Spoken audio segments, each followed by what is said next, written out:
Big ಬಾಸ್ನಲ್ಲಿರುವ ಸ್ಪರ್ಧಿಗಳು ಕಿತ್ತಾಡೋದ್ರಲ್ಲಂತೂ ಯಾವಾಗಲೂ ಸೈ ಒಂದಲ್ಲ ಒಂದು ವಿಷಯಕ್ಕೆ ಜಗಳ ಆಡ್ತಾನೆ ಇರ್ತಾರೆ. ಕಿತ್ತಾಟ ಅಲ್ಲದೆ ಬಹಳಷ್ಟು ಸ್ನೇಹ ಪ್ರೀತಿಗೂ ಸಹ ಬಿಗ್ ಬಾಸ್ ಮನೆ ಮೆಟ್ಟಿಲಾಗಿದೆ. ಮನೆಯಿಂದ ಹೊರಬಂದ ಮೇಲೆ ಸ್ನೇಹವನ್ನ ಉಳಿಸಿಕೊಳ್ಳಲು ಕೆಲವರು ನಿರಂತರ ಸಂಪರ್ಕದಲ್ಲಿದ್ದಾರೆ. ತಮ್ಮ ಸಾಮಾಜಿಕ ಜಾಲತಾಣದಲ್ಲಿ ಜೊತೆಯಾಗಿ ತೆಗೆಸಿಕೊಂಡ ಫೋಟೋಗಳನ್ನು ಹಂಚಿಕೊಳ್ತಿದ್ದಾರೆ. ಇಷ್ಟೇ ಅಲ್ಲದೆ ತನಿಷಾ ಕೂಡ ವರ್ತೂರ್ ಸಂತೋಷ್ ಮನೆಯ ಕಾರ್ಯಕ್ರಮದಲ್ಲಿ ಭಾಗಿಯಾಗಿದ್ರು. ಅಂತೂ ಇವರು ಮನೆಯಿಂದ ಹೊರಗೆ ಬಂದ ಮೇಲೂ ಫ್ರೆಂಡ್ಶಿಪ್ ಕಂಟಿನ್ಯೂ ಮಾಡಿದ್ದಾರೆ. ಇದನ್ನೆಲ್ಲ ಗಮನಿಸಿದ ಅಭಿಮಾನಿಗಳು ಇವರಿಬ್ಬರ ಮಧ್ಯೆ ಲವ್ ಶುರುವಾಗಿ ಬಿಟ್ಟಿದೆ ಎಂದು ಚರ್ಚಿಸುತ್ತಿದ್ದಾರೆ. ಅಲ್ಲದೆ ಅವರಿಬ್ಬರೂ ಬಿಗ್ ಬಾಸ್ ಮನೆಯೊಳಗಿರುವಾಗಲೇ ಪ್ರೀತಿಯಲ್ಲಿ ಬಿದ್ದಿದ್ದಾರೆ ಎಂಬ ವದಂತಿ ಕೇಳಿಬಂದಿತ್ತು. ಅವರು ಮನೆಯಿಂದ ಹೊರಗೆ ಬಂದ ಮೇಲೂ ಇದೇ ವಿಚಾರ ಮತ್ತಷ್ಟು ಚರ್ಚೆಗೆ ಕೂಡ ಗುರಿಯಾಗಿದೆ. ಇವರಿಬ್ಬರ ಸ್ನೇಹ ಮುಂದಿನ ದಿನಗಳಲ್ಲಿ ಲವ್ ಆಗುವ ಸಾಧ್ಯತೆ ಇದೆ ಎನ್ನಲಾಗ್ತಿದೆ. ಈ ಕುರಿತು ಇಬ್ಬರಿಗೂ ಆಗಾಗ ಅಭಿಮಾನಿಗಳಿಂದ ಪ್ರಶ್ನೆಗಳು ಬರ್ತಲೇ ಇರ್ತವೆ. ಇದೀಗ ವರ್ತೂರ್ ಸಂತೋಷ್ ಅವರು ಈ ಒಂದು ಪ್ರಶ್ನೆ ಬಗ್ಗೆ ಪ್ರತಿಕ್ರಿಯಿಸಿದ ಅವರು, ಪ್ರಶ್ನೆಯೂ ನಿಮ್ಮದೇ, ಉತ್ತರವೂ ನಿಮ್ಮದೇ.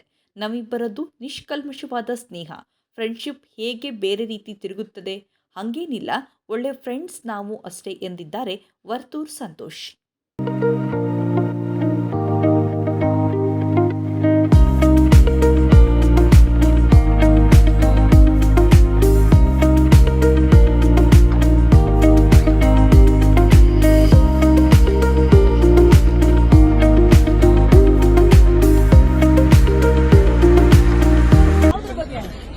ಫಂಕ್ಷನ್ ಪ್ರೀತಿ ಬಗ್ಗೆ ಏನ್ ಹೇಳ್ತೀರಾ? ಅಂದ್ರೆ ಫಂಕ್ಷನ್ ತುಂಬಾ ಚೆನ್ನಾಗಿತ್ತು. ಹಳ್ಳಿಕರ್ ಅವ್ರ ಕಂಪ್ಲೀಟ್ ಆಗಿ ಯಾರ್ಯಾರು ಅವ್ರ ಫ್ಯಾಮಿಲಿ ಇದಾರೆ ಅವರೆಲ್ಲರೂ ನಾನು ನೋಡಿದ್ ನಮ್ಗೆ ತುಂಬಾ ಖುಷಿ ಆಯ್ತು.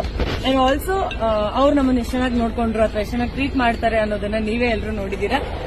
ಎಲ್ರಿಗೂ ಥ್ಯಾಂಕ್ ಯು ಸೋ ಮಚ್. ನೀವೆಲ್ಲರೂ ಇಷ್ಟೊತ್ತು ಕಾದಿದ್ದಕ್ಕೆ. ಇಡೀ ಫ್ಯಾಮಿಲಿನೇ ಪರಿಚಯ ಮಾಡ್ಕೊಡ್ತಾ ಇದ್ರು, ಅದ್ರ ಬಗ್ಗೆ ಇಲ್ಲ, ಅಲ್ಲಿ ಬಂದಾಗ್ಲೂ ಅವರು ಪರಿಚಯ ಮಾಡಿಸಿದ್ರು. ಫಿನಾಲೆಗೆ ಬಂದಿದ್ದಾಗ್ಲೂ ಕೂಡ ಬಹಳಷ್ಟು ಜನರನ್ನ ಮೀಟ್ ಮಾಡಿದ್ವಿ. ಬಟ್ ಕಂಪ್ಲೀಟ್ ಫ್ಯಾಮಿಲಿ ಫಂಕ್ಷನ್ ಅಲ್ವಾ, ಸೊ ಫ್ಯಾಮಿಲಿ ಅವ್ರನ್ನೆಲ್ಲರೂ ಮೀಟ್ ಮಾಡಿ ನಂಗೆ ಖುಷಿ ಆಯ್ತು. Thank you.